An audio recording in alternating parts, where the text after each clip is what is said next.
નમસ્કાર મિત્રો સ્વાગત છે તમારું અમારી યુટ્યુબ ચેનલમાં। આજની વિડીયોમાં વાત થશે આજે તારીખ 23 સપ્ટેમ્બરથી લઈને 7 ઓક્ટોબર સુધી ગુજરાતમાં કેવું રહેશે હવામાન। મિત્રો ઓક્ટોબર મહિનામાં પણ વરસાદની શક્યતા રહે છે અને અત્યારે જ્યારે નવરાત્રિનું પર્વ ચાલી રહ્યું છે ત્યારે નવરાત્રિમાં પણ વરસાદની શક્યતા વધુ રહેલી છે। આપણે અગાઉ છેલ્લા 10 દિવસથી માહિતી આપીએ છીએ કે સૌરાષ્ટ્ર અને દક્ષિણ ગુજરાતના અનેક ભાગોમાં હજુ પણ વરસાદની શક્યતા છે અને આ તીવ્રતામાં નોંધપાત્ર વધારો થશે। ગઈકાલે દક્ષિણ ગુજરાતના દક્ષિણ અને પૂર્વ તરફના અનેક વિસ્તારમાં છૂટોછવાયો વરસાદ તો કોઈ જગ્યાએ છાંટાછૂટી પણ થઈ હતી। એટલે મિત્રો નવરાત્રિનું પર્વ ચાલી રહ્યું છે ત્યારે નવરાત્રિના દિવસોમાં પણ વરસાદની શક્યતા વધુ રહેલી છે।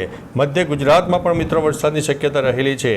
હવે તમને તારીખ પ્રમાણે વિસ્તારો અને જે તમામ પ્રકારના પરિબળો છે તેની પણ માહિતી આપી દઈએ। સૌપ્રથમ વાત કરીએ તો આજે તારીખ 23 સપ્ટેમ્બર છે તો 23 સપ્ટેમ્બરે દક્ષિણ ગુજરાતથી લઈને કેરળ સુધી વરસાદની ટફ રેખા સર્જાઈ ગઈ છે।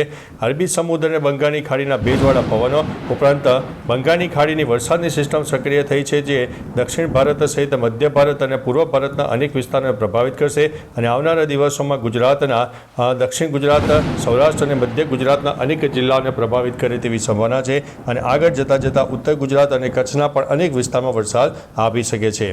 મિત્રો મહત્વનું છે કે તારીખે 24 તારીખે પણ વરસાદની તીવ્રતામાં નોંધપાત્ર વધારો જોવા મળે પણ ખાસ કરીને દક્ષિણ ગુજરાતનો જે ભાગ છે જેમાં મોટાભાગના વિસ્તારો સુરત તાપી ડાંગ નવસારી અને વલસાડમાં એક લો ક્લાઉડ ફોર્મેશન સર્જાય જેના લીધે થઈને એક વરસાદની શક્યતા વધુ રહેલી છે।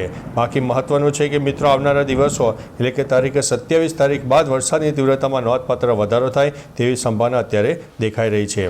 ત્યારબાદ મિત્રો તારીખ 25 સપ્ટેમ્બરની વાત કરીએ તો દક્ષિણ ભારત સહિત મધ્ય ભારત અને પૂર્વ ભારતના અનેક ભાગો 25 સપ્ટેમ્બરે સામાન્ય વરસાદ જોવા ઓછો મળી શકે છે પરંતુ મિત્રો સેટેલાઇટ બેઝમાં ન દેખાય વાદળો તો સમજી લેવો કે વરસાદ થતો નથી એવું ન માની લેવું કારણ કે વરસાદ એ ઘણી જગ્યાએ લોકલ ડેવલપમેન્ટ લો ક્લાઉડ ફોર્મેશન અને ભેજનું પ્રમાણ વધારે હોય તો જે તે વિસ્તારમાં વરસાદ થઈ જતો હોય છે એટલે ફક્ત સેટેલાઇટ બેઝના માધ્યમથી તમારે આગાહી ન માનવી।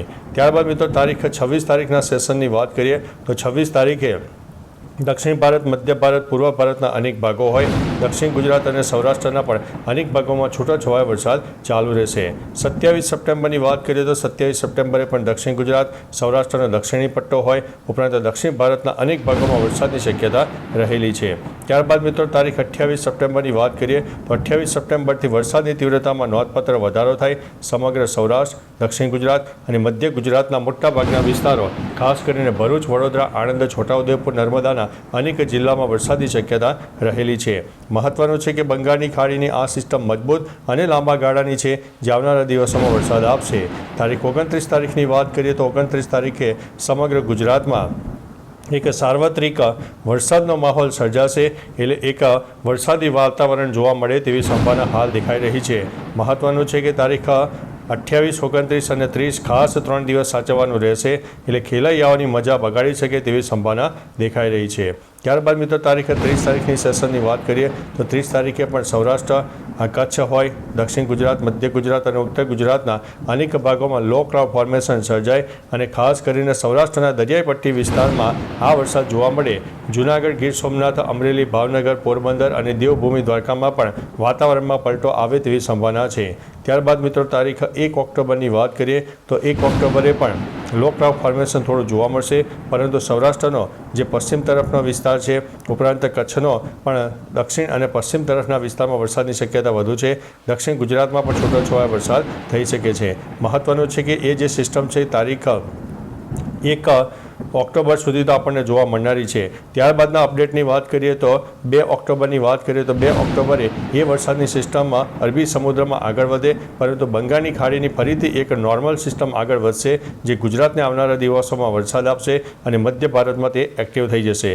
ત્યારબાદ મિત્રો તારીખ 3 ઓક્ટોબરની વાત કરીએ તો 3 ઓક્ટોબરે પણ દક્ષિણ ભારત હોય મધ્ય ભારત પૂર્વ ભારતના અનેક ભાગો હોય એટલે કે મિત્રો ચોમાસું જતાં ઓક્ટોબરના પ્રથમ સપ્તાહમાં પણ વરસાદ આપે તેવી સંભાવના દેખાઈ રહી છે। ત્યારબાદ મિત્રો તારીખ 4 ઓક્ટોબરની વાત કરીએ તો 4 ઓક્ટોબરે પણ સૌરાષ્ટ્ર હોય દક્ષિણ ગુજરાત અને મધ્ય ગુજરાતના અનેક ભાગોમાં છૂટોછવાયો વરસાદ તો કોઈ જગ્યાએ 1 ઇંચ કરતાં પણ વધારે વરસાદ થઈ શકે છે। એટલે કે મિત્રો આવનારા દિવસોમાં ઓક્ટોબરના પ્રથમ સપ્તાહમાં પણ વરસાદની શક્યતા દેખાઈ રહી છે। 5 ઓક્ટોબરની વાત કરીએ તો સમગ્ર સૌરાષ્ટ્ર દક્ષિણ ગુજરાત અને મધ્ય ગુજરાતના પણ અનેક ભાગોમાં વરસાદની શક્યતા વધુ છે. સૌરાષ્ટ્ર અને દક્ષિણ ગુજરાતને 1 નંબર ઉપર ગણીને ચાલવો, જેમાં 5 ઓક્ટોબરની આસપાસ વરસાદની શક્યતા દેખાઈ રહી છે. 6 ઓક્ટોબરની વાત કરીએ તો સૌરાષ્ટ્ર, કચ્છ, દક્ષિણ ગુજરાત સહિત મધ્ય ગુજરાતના પણ અનેક ભાગોમાં છૂટાછવાયા વરસાદ રહે. ઉત્તર ગુજરાતમાં ભલે મિત્રો આગામી 10 દિવસ સેટેલાઇટ બેઝના માધ્યમથી વરસાદ ન દેખાય, પરંતુ છૂટાછવાયા વરસાદ આગામી 10 દિવસોમાં પણ થાય તેવી સંભાવના છે. એટલે એક લોકલ ડેવલપમેન્ટ હશે, જેના ઉપર મોટી સિસ્ટમ નહીં હોય, પરંતુ ભેજનું પ્રમાણ અને લો ક્લાઉડ ફોર્મેશનને કારણે આ એક છૂટાછવાયા વરસાદની શક્યતા દેખાશે. 7 ઓક્ટોબરની વાત કરીએ તો 7 ઓક્ટોબરે એ જે સિસ્ટમ છે અરબી સમુદ્રમાં આગળ વધશે, પરંતુ જતાં જતાં દક્ષિણ ગુજરાત હોય, સૌરાષ્ટ્ર હોય અને કચ્છના અનેક ભાગોને પ્રભાવિત કરશે, જેની અસરને લીધે થઈને મધ્ય ગુજરાત અને ઉત્તર ગુજરાતમાં પણ છાંટાછૂટી થાય હળવા મધ્યમ વરસાદની શક્યતા દેખાઈ રહી છે. તો ચાલો